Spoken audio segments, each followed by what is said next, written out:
నెల్లూరు జిల్లాలో ఆర్టీవీ ఒక sting ఆపరేషన్ని conduct చేసింది. వెలుగులోకి విస్తుపోయే వాస్తవాలు వెలుగులోకి వచ్చాయి. రెడ్ లైట్ ఏరియాగా పలు ప్రాంతాలని మార్చేసి దందా నడిపిస్తున్నారు కొంతమంది దుండగులు. పోలీస్ స్టేషన్కి కూతవేటు దూరంలోనే యథేచ్ఛగా ఈ వ్యభిచార వ్యాపారం సాగుతుంది.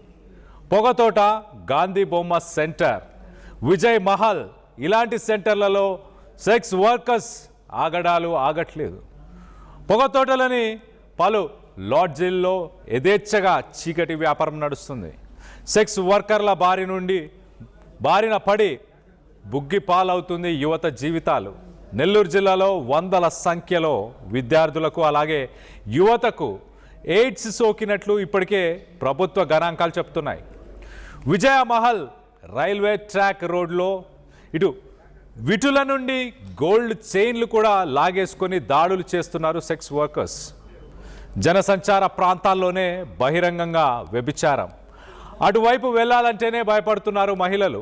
గూడూరు అలాగే కావలి ఈ ఊర్లలో కూడా చీకటి వ్యాపారం జోరుగా సాగుతుంది.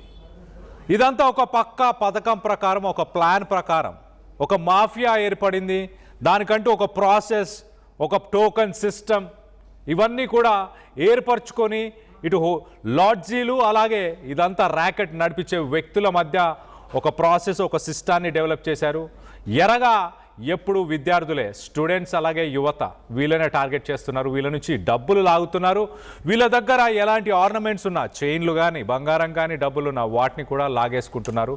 అలాగే చాలామంది ఎయిడ్స్ బారిన కూడా పడిపోతున్నట్టు తెలుస్తుంది. దీనికి సంబంధించి మనం కొన్ని విజువల్స్లో చూస్తున్నాం. ఇదంతా ఆర్టీవీ ఎక్స్క్లూజివ్గా చేసిన స్టింగ్ ఆపరేషన్ చెప్పొచ్చు.